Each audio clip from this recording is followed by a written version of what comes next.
Hello everyone, Tina here. I hope you're having a lovely day. Thanks for joining me. Today I'm doing part 1 of my 10 cards 1 kit using the Spellbinders card kit of the month. For this month, I can't believe it's May 1st, but we're going to jump in with our first card. Now everything I used today is, for the most part, I do throw in some embellishments, but I use just the kit contents. And so we're starting off by using some of the die cut pieces. This month the die cut pieces, there were 2 of each, and when that happens I think it's a perfect opportunity to do some layering. So I cut out the bumblebee here. I didn't cut out his legs or his antennae or his arms. Well, I don't think bumblebees have arms, but just the body basically. This way I could do some layering, and then I did clean up my edges with my black marker. Now in the stamp set there's a little love you sentiment. I'm going to stamp that on the very bottom of this die cut piece. Next we're going to add a piece of foam tape, foam dimensional adhesive, and we're going to place this bumblebee body right over the bumblebee body right on the die cut piece. And we have a nice little layer of dimension. Okay. Now I want to do some stamping, and I needed a circle, so I used the tape that came in this month's kit as a template. I'm just using my pencil and tracing around that roll of tape. And there are some leaf flourishes, a small one and a large one, in the stamp set. I'm using the small one, and I'm going to create a wreath with this flourish. It has the perfect curve to make a perfect wreath. So just using my black ink, I'm going to go all around my pencil mark and create this beautiful black wreath. I think it turned out fantastic. I think this would be a real pretty wedding invitation too. Okay, once we have this done, I'm going to use my paper trimmer, and I'm going to trim down a 1/4 inch off of each side. The panel size that I'm using the stamp on is 4 1/4 by 5 1/2. So when I cut off a 1/2 inch all the way around, it's going to leave me a little bit of a border on my card base. Just going to trim off a 1/4 inch here.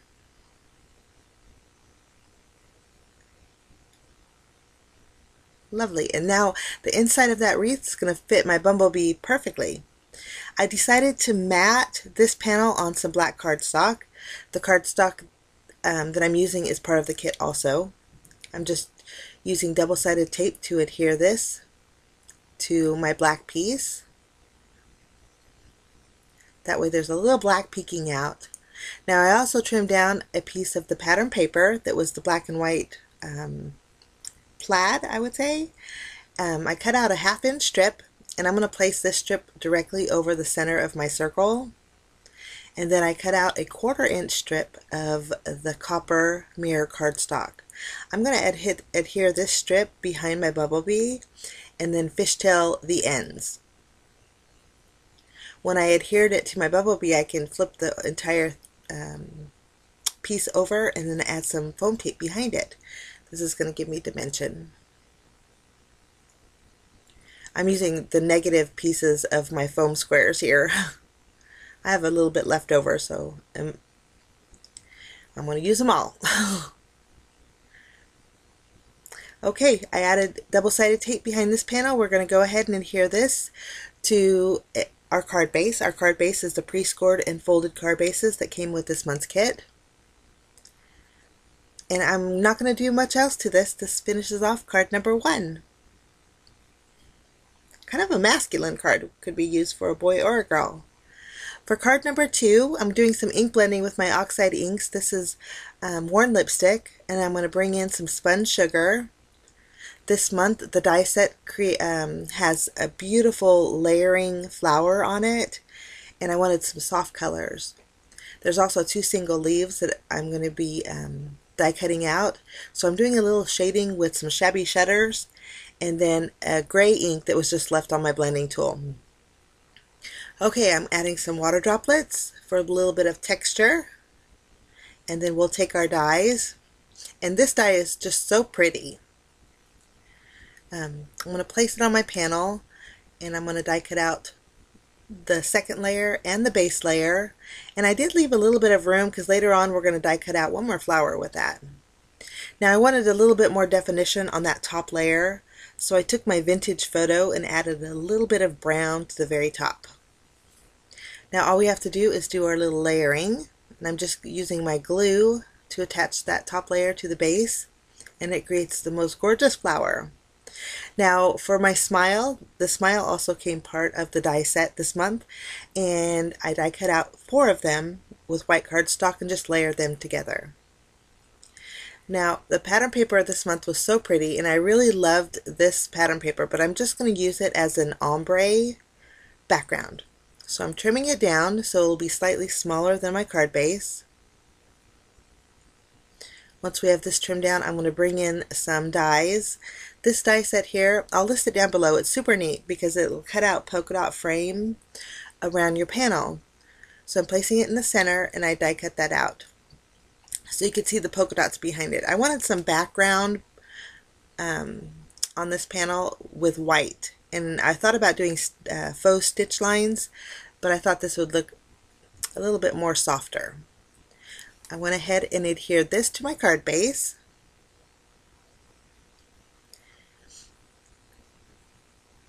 We're going to use some glue to attach our smile, and again I layered 4 pieces of the white cardstock together.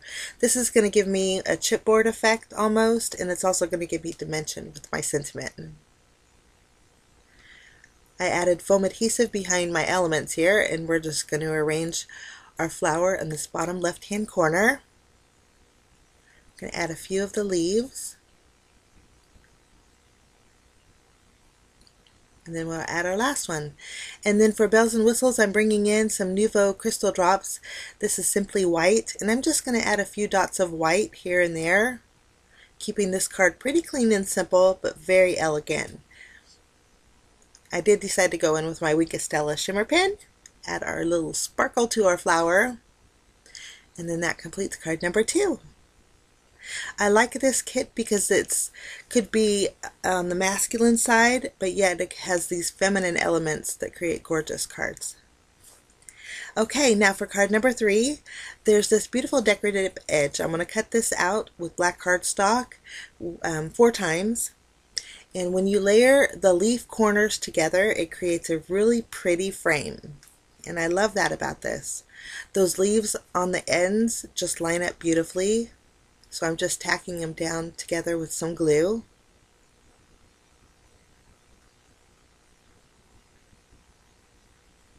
This card's a pretty clean and simple card, and I think it kind of goes with the sentiment, so I didn't want to do too much to it. But that's my frame.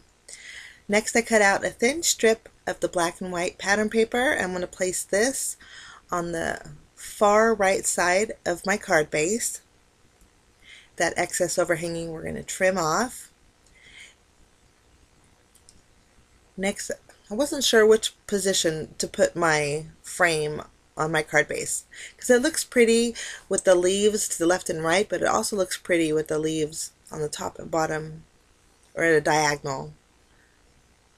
So I opted to set it down in this position, and then I did add some foam tape behind the die cut piece, the butterfly that came in the die cut pack, and then also the sentiment that says "Keep life simple." That's my black and white card. I think it turned out neat. I did want to add some sparkle, so I'm going over the wings of my butterfly with my Nouveau White Blizzard glitter drops. And then I decided to add a little sparkle to those X's on that pattern paper, and then also to the leaves that are on the corner of my frame. This way it still stays clean and simple, but yet soft and shimmery. So that finishes off card number 3. Here's some close-ups. Okay, we're going to move along to card number 4. I already trimmed down my pieces here. I'm using this green damask pattern paper, and I trimmed this size out to, let's see, it is 3 inches wide, and then I just trimmed it to the 6-inch length of the card or the pattern paper. Okay, I adhered that to the wood grain pattern paper, and then the size of that is 3 3/4 inches. This is, when you layer them together, it's going to leave me about 1/4 inch on the left and right of my card base, and I just tacked that down using my double-sided tape. Now I know I wanted to arrange my elements like this, but I wanted to add a little bit more of that copper. So I'm bringing in some dies. These create different widths of circles, and I thought we'd kind of create an abstract card with that copper specialty cardstock that came in this month's kit. So I'm going to use the 3 smallest ones, and just using my glue, I'm going to tack those down to my card base. The sentiment for this I chose from the die cut pack, and it says, "So lucky to love you," and then the larger circle says, "The things that make me different are the things, that make me." I thought that was so pretty, and there's copper accent around this piece here, and then on the sentiment also. So I wanted to just bring in a little bit more of that copper, and I thought the circles kind of worked out well. I'm going to go ahead and pop up my little beehive, and then I did add a piece of foam tape just to the left side of my sentiment, and then I glued the right side. This way everything's nice and even. And that almost finishes off this card. I do add 2 more of those smaller circles on the very bottom for a little bit more balance, you can see here. But that finishes off card number 4. Now for my final card today, well, part 2 is directly after this tutorial, guys, and I'll link it at the end. So if you click on the video at the very top, it'll take you directly to part 2. Okay. In the stamp set, there's this cute little bear, my goodness, and then he was pretty good size, so I decided to ink him up with my Versamark ink first, and then use my Memento ink to stamp it. And he stamps beautifully, and I like that there's like automatic shading on him, so I use my Copic markers to color in all of these images I'm stamping right now, but I didn't leave the coloring in to save a little bit of time, but just using my Copic markers. And I chose some very bright colors. And again, it was very easy to color in that bear because the shading is done for you. So here they are. I'm going to put it on some white cardstock to show you. But bright colors, some oranges for the party hat and greens for the balloon. Okay, I wanted to use the smile die, but I wanted another bright color. So I'm using 2 shades of yellow Copic markers, and I'm blending them both together. This way the top is a little bit lighter than the very bottom, and I'm just making sure that I'm covering the cardstock with my marker. That way when I die cut out the word smile, I don't have any white areas. Now I'm going to also stamp the sentiment that says, "I come bearing gifts." I'm going to stamp that with my black ink on the very top of this, and then I'll just separate them, and I can die cut out my smile, and then I'll trim down my sentiment. Now I also die cut out the smile with black cardstock 2 more times, and then I did layer them together. This is going to give me a little bit of stability because I am going to pop up that smile. Okay, I'm going to use this composition book that came with the journaling tags. I just added some foam behind it. I just popped it in the center of my card base. I added some dimensional adhesive behind my little bear. We're going to place him on the left here, and I want him holding the balloon. So I added a piece of foam tape on the very top of the balloon, and then for the bottom, I'm just going to glue it down to his little hand. We'll add his little party hat. I love the bright colors with that composition book. I think it turned out neat. Now, here's where I'm going to add some glue behind my sentiment. Now, I was going to just adhere it to my composition book and decided I wanted it to be a little bit raised. So I'm attaching it to that sentiment, and then I'm going to fishtail the left side. And this way, the very top of the S and the M and the I and the L are hitting my I come bearing gifts, and I could pop it up with foam tape. That way it looks like it's floating. I added a little bit of sparkle with my sparkle pen, and that finishes off that card. So here's a look at all 5 cards that I made with the Spellbinders May 2019 card kit of the month. Super versatile kit. Like I said, there's feminine elements. The dies that are included are just stunning. the ephemera pack, there's tons and tons. But if you're interested in watching part 2, I'll link it at the end of the video. And if you're interested in the kit, I'll leave links down below in the description area for you guys. Have a fantastic day. Thanks so much for joining me. We will see you again real soon. Bye-bye.